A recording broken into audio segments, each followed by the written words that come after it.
गीता ने मुझे अपनी एक मेम साहब से मिलवाया, दूध जैसी गोरी, बहुत ही सुंदर, किसी परी के जैसी प्यारी। गीता बोली, मैडम जी, यही है वो जय जिसकी मैंने आपसे बात की थी। मैडम मुझे ऊपर से नीचे तक देखकर बोली, गीता कह रही थी कि तुम जैसे दूसरा कोई नहीं है, दिखाओ ऐसा क्या है तुम्हारे पास दुनिया से अलग। फिर मैंने मैडम की अच्छे से।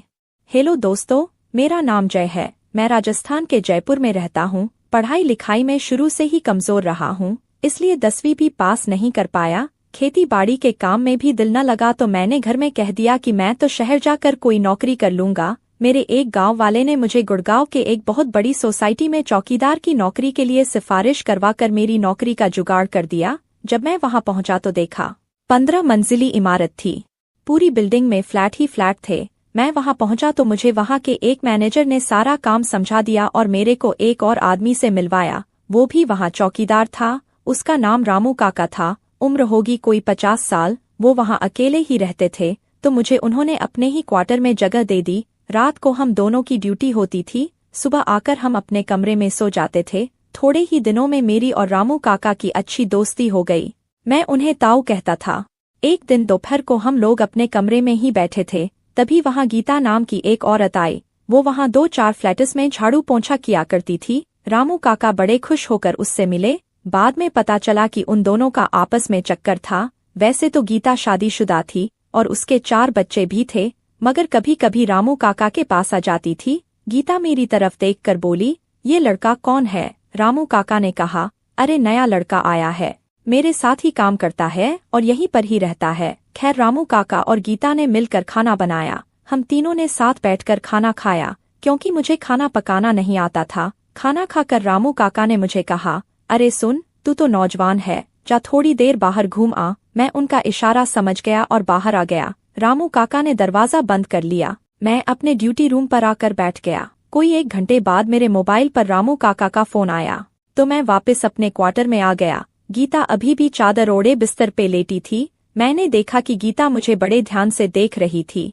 फिर उसने रामू काका से कहा, ये लड़का क्या हमेशा तुम्हारे साथ ही रहेगा? रामू काका ने कहा, हाँ, अब तो यहीं रहेगा। फिर गीता बोली, फिर तो हमें पहले की तरह खुला टाइम तो नहीं मिलेगा। मैंने कहा, मुझे तो ताऊ ने फोन करके बुलाया था, आप कहो तो मैं चला जाता हूँ। गीता चादर से निकली और मेरे सामने ही कपड़े पहनने लगी।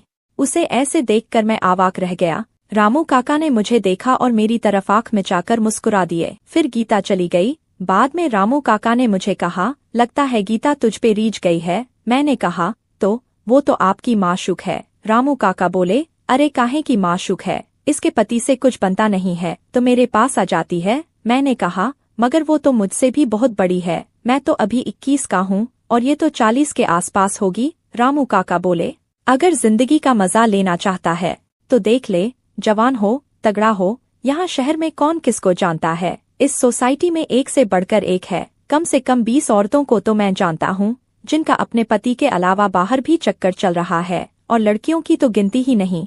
इस सोसाइटी की कितनी लड़कियां यहाँ वहाँ फिरती रहती हैं। मैंने कहा, ताऊ, मुझे भी कई लड़कियों को देखकर लगा था जैसे उनकी आंखों में कोई इशारा है, पर मैंने उनको कोई भाव नहीं दिया। तो रामू काका हंसकर बोले, अरे तू तो बहुत ही शरीफ है, लगता है तेरा भी रिबन कटवाना पड़ेगा। हम ऐसे ही हंसते बोलते बातें करते रहे। अगले हफ्ते रामू काका ने मुझे कहा, आज आधी रात को हम ड्यूटी से वापस अपने क्वार्टर में आ जाएंगे। मैंने कहा, क्यों? और वो भी अपनी ड्यूटी छोड़कर। रामू काका बोले, अरे यहाँ कौन देखता है, किसी को पता भी नहीं चलेगा, चुपचाप अपना काम करके वापस आ जाएंगे। मैंने पूछा, कौन सा काम? रामू काका ने मेरा हाथ दबाकर कहा, आज तेरी रिबन कटाई करवानी है, आज तुझे भी घोड़ी पर चढ़ा देना है। मैंने उनकी बात समझकर भी जानबूझकर अनजान बनकर पूछा, क्या मतलब? काका बोले, सब्र कर, लग जाएगा सब पता। हमारी ड्यूटी शाम 6 से सुबह 6 बजे तक होती थी। उस दिन हम दोनों खूब घूम घूम कर सारी सोसाइटी में बड़ी मुस्तैदी से ड्यूटी की। 12 बजे तक तो लोग आते जाते ही रहते थे। 1 बजे के करीब रामू काका चले गए, मुझे ड्यूटी करते रहने के लिए कहकर। करीब आधे घंटे बाद उनका फोन आया, अरे सुन, एक चक्कर लगाकर सीधा आ जा कमरे में। मैंने सारी सोसाइटी का चक्कर लगाया और सीधा अपने कमरे में आ गया। जब कमरे के अंदर गया तो देखा वहां गीता पहले से ही बैठी थी। रामू काका और गीता दोनों बोतल लिए बैठे थे। एक तरफ नॉनवेज रखा हुआ था, गीता किसी के घर से लाई थी। मैं भी उनके पास जाकर बैठ गया। गीता ने अपने हाथ से एक पेग बनाकर मुझे दिया। मैंने गटागट पी लिया, नॉनवेज भी खाया। गीता के कपड़े अस्त व्यस्त हो रहे थे। पहले मैंने उस पर ध्यान नहीं दिया, मगर जब 2-3 पैग अंदर चले गए तो गीता मुझे बड़ी सुंदर लगने लगी। रामू काका ने मेरी नज़र भांप ली। फिर रामू काका ने गीता से कहा कि इसे कुछ सिखाओ, तो वह मेरे पास आकर बैठ गई। लेकिन मैं काफी शर्मा रहा था। फिर जब उसने मेरे साइज देखा तो देखती ही रह गई और बोली कि इतना बड़ा उस्तरा तो मैंने आज तक नहीं देखा। फिर सुबह तक उसने मेरी 3 बार क्लास ली और मुझे सब कुछ सिखा दिया।